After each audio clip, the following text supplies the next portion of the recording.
They say every dish tells a story, and some of the best stories were once written in church basements, family kitchens, and community cookbooks. Think back to a time when the smell of casseroles, puddings, and baked cakes filled the air long before the guests even arrived. The table wasn't just about food, it was about comfort, family, and the joy of stretching simple ingredients into something unforgettable. Tonight, we're stepping back into that world of classic suppers and forgotten favorites, the kind of recipes that turned ordinary nights into special occasions.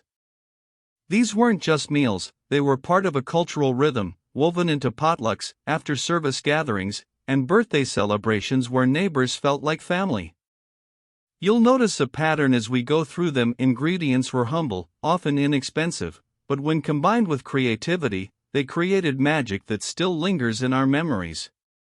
Think about the casserole dish bubbling in the oven, the scent of nutmeg floating from a pudding, or the shiny surface of a pineapple upside-down cake catching the light just before serving. Some of these recipes disappeared quietly as trends changed and new ingredients took over. Others survived, handed down through recipe cards stained with butter and sugar. But all of them carry the same nostalgic power. They remind us of who we were, and how food once united people in the most genuine way possible. So, get ready to rediscover a lineup of dishes that range from hearty casseroles to sweet desserts, each with its own story to tell. We'll start with a creamy chicken classic that once defined elegant dining on a budget, and trust me, the journey only gets more mouth-watering from there. Long before fast food chains and frozen dinners promised convenience, there was a dish that redefined elegance in the mid-century American kitchen: turkey divan. Originally born in the glamorous dining rooms of the Divan Parisian restaurant in New York during the 1940s, this dish quickly trickled down into community cookbooks and Sunday supper tables across America. By the 1950s, when turkey leftovers were a guaranteed part of post-holiday life, clever home cooks had found a way to transform scraps of meat into something that felt like dining room luxury. The magic of turkey divan wasn't in its complexity, but in its creamy harmony. Picture tender turkey layered with bright green broccoli spears, all smothered in a silky cheese sauce enriched with sherry or cream. A golden crown of buttered breadcrumbs or grated Parmesan would crispen the oven, creating a contrast so irresistible it turned even the pickiest children into broccoli believers. What made it truly genius was timing. Post-war America was embracing frozen vegetables, canned soups, and boxed shortcuts, yet turkey divan managed to balance convenience with refinement. It was practical enough for a Tuesday night family dinner, but fancy enough to carry to a church supper without a second thought. In fact, many homemakers proudly wrote in their recipe cards, "Good for company," because this was the dish that impressed without overwhelming the cook. Beyond flavor, turkey divan carried an emotional weight. For many families, it meant stretching a holiday bird into meals that lasted the whole week. For others, it became a symbol of togetherness, served bubbling hot in Pyrex casserole dishes, set down in the middle of a crowded table where laughter, stories, and second helpings filled the night. It's easy to see why turkey divan earned its place among America's forgotten classics. More than just a way to use leftovers, it was proof that resourcefulness and creativity could turn simplicity into sophistication. If turkey divan was about elegance, porcupine meatballs were about heart. Few dishes captured the spirit of Depression-era ingenuity quite like these quirky, yet comforting creations.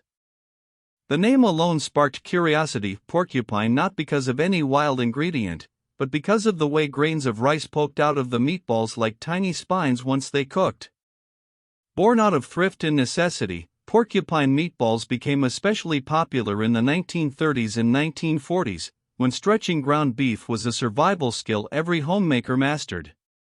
A single pound of meat could feed an entire family once bulked up with rice, canned tomato sauce, and a touch of onion or seasoning. It wasn't just dinner, it was a way of making sure no one left the table hungry, even in lean times. The process was as simple as it was brilliant. You'd mix uncooked rice right into the beef mixture, roll them into meatballs, and let them simmer slowly in a pot of tomato sauce. As they cooked, the rice would expand, tender and flavorful, pushing through the surface in little white spikes. Kids laughed at the name, adults appreciated the thrift, and everyone went back for seconds. By the 1950s, porcupine meatballs had graduated from pure survival food to beloved comfort dish. They appeared in cookbooks, on school lunch trays, and most certainly on church supper tables, where ladies swapped tips on whether to bake them in the oven or keep them bubbling on the stovetop. Some even gave them a Midwestern twist with cream of mushroom soup or swapped rice for oats when pantries ran low. What made them unforgettable wasn't just the flavor, but the feeling. Families gathered around steaming platters of porcupine meatballs knew they were eating more than meat and rice, they were sharing resilience, creativity, and the warmth of a dish that proved resourcefulness could taste downright delicious.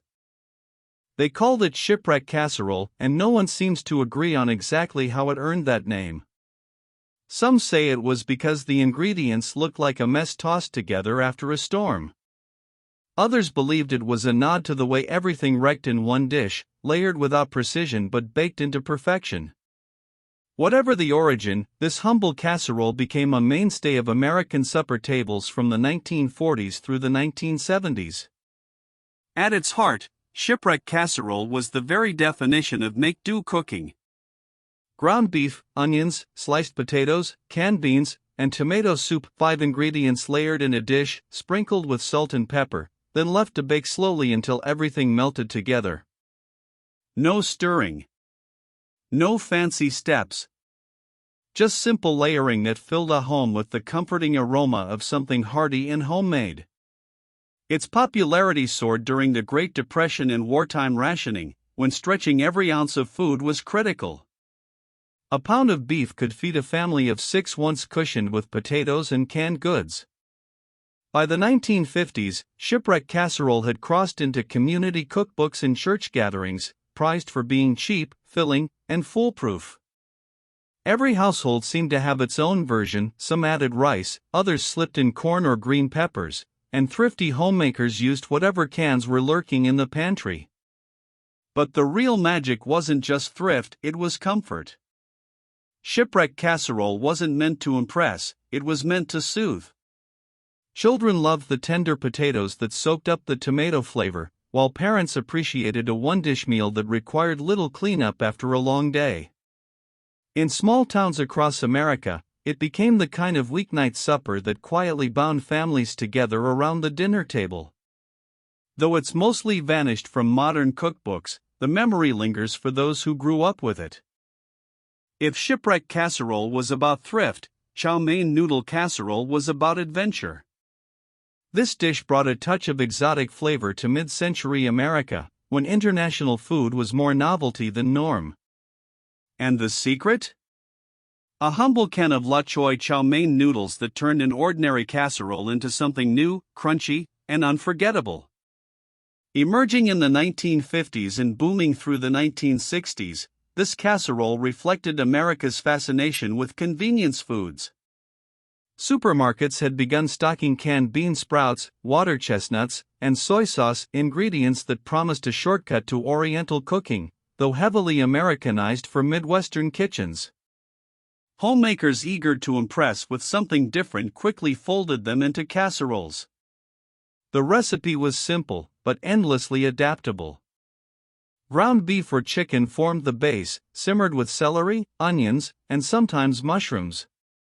A can of cream of mushroom or cream of chicken soup smoothed everything into a creamy filling, while soy sauce and canned vegetables gave just enough flair to feel adventurous. But the star was always the topping, crispy chow mein noodles scattered over the dish before baking until golden and crunchy. That layer made the whole thing sing, soft and savory below, crisp and salty above. Church cookbooks praised it as a casserole with personality. Kids loved the noodles, treating them like a built-in snack, while parents enjoyed how easily it fed a crowd. For many families, it was their very first introduction to flavors beyond the usual meat and potato routine. Looking back, chow mein noodle casserole was less about authenticity and more about curiosity. It reflected a time when American kitchens were stretching boundaries, experimenting with global inspiration, though always in the safe, familiar form of a casserole dish. Today, it may feel like a quirky relic of its era, but for those who grew up with it, that first crunchy bite still brings back the laughter of family suppers. Every family had its own version of meatloaf, but Meatloaf Surprise was the one that kept everyone guessing. This dish wasn't just about ground beef baked in a pan, it was about the little secret hiding inside, the unexpected twist that turned an everyday supper into something worth remembering. Born out of the mid-century love for creativity in the kitchen, Meatloaf Surprise became a potluck favorite during the 1950s and 1960s. The surprise could be anything: hard-boiled eggs nestled in the center, a ribbon of cheese running through the middle, or even a layer of mashed potatoes baked right inside. For church ladies and homemakers, it was the kind of recipe that made guests lean in with curiosity at the first slice.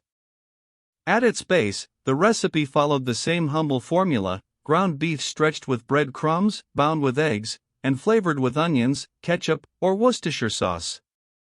But once shaped into a loaf, that's where the magic happened. Some cooks tucked in whole carrots for a pop of color, others added olives for a salty bite, and children waited wide-eyed to see what treasure would be revealed when the knife cut through. More than a gimmick, the surprise turned a thrifty staple into a dish with personality. It reflected the optimism of the era, when even an inexpensive cut of meat could be dressed up with imagination and pride. At church suppers, it was the loaf that always disappeared first, slices vanishing onto plates as neighbors chatted over cups of percolator coffee. What made Meatloaf Surprise unforgettable wasn't just the filling, it was the excitement it created. Dinner became more than routine, it became a little event, a moment of discovery at the table. And for families trying to stretch a pound of beef into a full meal, that element of fun made all the difference. If there was ever a dish that captured mid-century playfulness, it was the hot dog crown casserole. This wasn't just dinner, it was a showpiece designed to make kids cheer and parents smile. With its circle of hot dogs standing proudly around the edge of a casserole dish, it looked like a crown straight out of a children's storybook. The roots of this recipe trace back to the 1950s and 1960s, when American kitchens were overflowing with creativity. Hot dogs were cheap, easy, and beloved by children, and homemakers were constantly on the lookout for new ways to make them exciting. Casseroles were already the star of the dinner table, so combining the two felt natural. The result was a dish that balanced thrift, fun, and flavor. The filling in the center could vary, but most versions featured a hearty base of baked beans, creamy macaroni, or cheesy potatoes. Some families added chili for extra spice, while others kept it mild with a comforting layer of creamed corn or rice.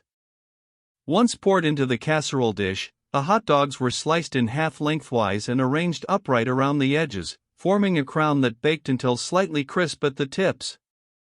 The center bubbled, the edges browned, and the whole dish arrived at the table looking like a celebration. For kids, the crown was the best part. It made dinner feel like a party even on an ordinary Tuesday night. Parents loved it too, because it stretched simple ingredients into a full meal, feeding a family without stretching the budget. It also carried a sense of pride. This was a dish you brought to potlucks or neighborhood gatherings to get a guaranteed smile. Hot dog crown casserole might sound whimsical now, but it represented the spirit of its time. It showed how food could be more than fuel, it could be fun, imaginative, and a source of togetherness. For many families, the memory of pulling one out of the oven is still enough to spark nostalgia and a smile. There was a time when the centerpiece of a mid-century dinner table wasn't roast beef or chicken, it was the salmon noodle ring. A dish as decorative as it was practical, this casserole was baked in a ring mold, its golden edges hiding a creamy, seafood-filled surprise inside. The recipe became popular in the 1950s and 1960s, when molded foods were at their peak. Housewives weren't just cooking to feed the family, they were presenting meals like art. And the salmon noodle ring fit perfectly into that trend, offering both elegance and thrift. Salmon, often canned, was affordable and easy to keep on hand, making it the ideal base for a dish that felt far fancier than its ingredients suggested. At its core, the dish was a mix of cooked noodles, flaked salmon, eggs, breadcrumbs, and seasonings, all baked together in a ring mold until firm. Once turned out onto a platter, it created a hollow center that could be filled with creamed peas, mushroom sauce, or even more vegetables. The result was both practical and show-stopping, a meal that looked impressive but relied on pantry staples. For families, this was more than just dinner, it was a statement of pride. Mothers delighted in setting it on the table, watching the family's eyes light up at the unusual shape. At church suppers and community gatherings, it became a talking point, a dish that stood out among rows of casseroles and Jell-O molds. The flavor was comforting yet slightly exotic. The salmon brought a taste of the sea to inland homes, while the noodles kept it familiar and filling. For children, the ring shape added a sense of wonder. Food wasn't just placed on a plate, it arrived like a crown centerpiece. Today, the salmon noodle ring has mostly vanished from kitchens, replaced by simpler weeknight meals. But for those who remember it, the dish was more than a recipe, it was an era captured on a platter, when food was about creativity, community, and just a little bit of showmanship. Few desserts carry the warmth of memory quite like old-fashioned baked rice pudding. This wasn't a fancy treat from a bakery, it was comfort in a casserole dish, the kind of dessert that filled kitchens with the smell of cinnamon and vanilla while a golden crust slowly formed on top. Its roots go back centuries, but in America, rice pudding became a staple in the late 1800s and carried well into the mid-20th century. At a time when ingredients were limited, it made sense. Rice was cheap, milk stretched it into something filling, and a touch of sugar turned it into dessert. By the 1930s and 1940s, especially during the Depression and rationing years, families leaned on rice pudding not just for sweetness, but for nourishment. The classic version was simple, cooked rice baked with milk, eggs, sugar, and a hint of spice. Raisins were often scattered throughout, plumping up as they baked, while the top formed a golden brown layer that was slightly crisp against the creamy custard below. Some families added nutmeg, others a splash of vanilla or lemon zest, but the heart of the recipe remained the same, thrift turned into comfort. For children, rice pudding meant bedtime bowls warmed by the stove, often with a dusting of cinnamon. For parents, it was a way to make sure nothing went to waste. Leftover rice from supper could be transformed into a beloved dessert. In many homes, it wasn't just food, it was tradition, passed down through recipe cards and family gatherings. The dish also carried a sense of togetherness. Families didn't just eat rice pudding, they shared it from one big dish, spooning it out while the steam rose. It was humble, yes, but it felt like a hug after a long day. Today, baked rice pudding might not appear on many modern tables, but for those who grew up with it, the memory is unforgettable. It wasn't just dessert, it was a reminder that simple ingredients, baked with love, could turn an ordinary night into something special. Few desserts screamed fun quite like the strawberry Jell-O poke cake. Bright, cheerful, and bursting with flavor, it wasn't just cake, it was a centerpiece that made birthdays, church socials, and neighborhood potlucks unforgettable. The story of this dessert begins in the 1970s, when boxed cake mixes and gelatin desserts were at the height of popularity. Families were busy, homemakers loved shortcuts, and the food industry was inventing colorful, creative recipes that looked impressive without being complicated. The poke cake was born as a clever way to combine two beloved products, soft, fluffy cake and wiggly, flavorful Jell-O. The process was delightfully simple yet magical. A plain white or yellow cake was baked in a 9x13 pan, cooled slightly, then poked all over with the handle of a wooden spoon. Into those holes went warm, liquid strawberry Jell-O, which seeped down into the sponge, creating ribbons of bright red flavor running through every slice. After chilling in the refrigerator, the cake was topped with a billowy layer of whipped topping, sometimes sprinkled with fresh strawberries or colorful sprinkles. The result? A cake that looked ordinary on the outside but revealed a dazzling surprise inside. Cutting into it always got gasps. Kids loved the dramatic stripes of Jell-O, and adults appreciated how refreshing and light it tasted compared to heavier desserts. It quickly became a party favorite. For birthday celebrations, patriotic holidays, or Sunday get-togethers, the strawberry Jell-O poke cake was a guaranteed crowd-pleaser. Its bright colors matched the playful mood of the 70s and 80s, an era that celebrated bold flavors and fun food presentations. For many families, this cake became tradition. It wasn't just about eating dessert, it was about the anticipation of cutting into it, the laughter around the table, and the shared joy of something so simple yet delightful. If there was ever a dessert that proved simplicity could still feel like magic, it was the cherry pineapple dump cake. With just a handful of ingredients and almost no effort, it became a sweet staple of potlucks, church gatherings, and weeknight family desserts in the 1970s and beyond. The charm of this dish started with its name, dump cake.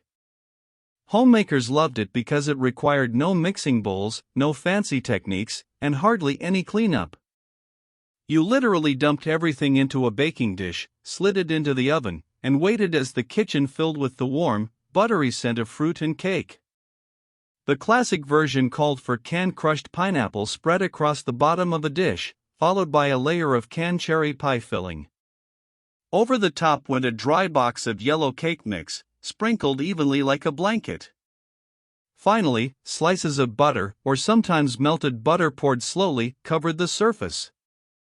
As it baked, the fruit bubbled up, the cake mix crisped into a golden topping, and the butter worked its way down to create a rich, caramelized edge.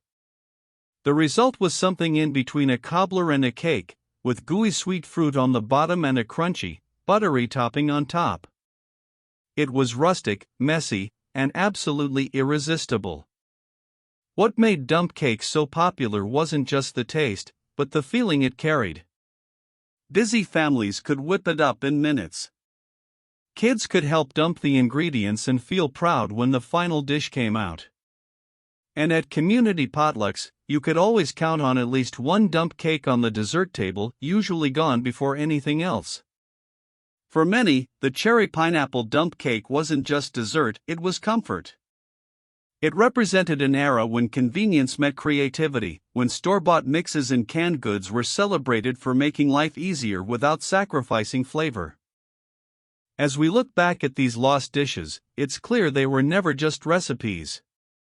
They were little time capsules of America, meals that carried the laughter of family tables, the warmth of church basements, and the comfort of a home-cooked supper after a long day.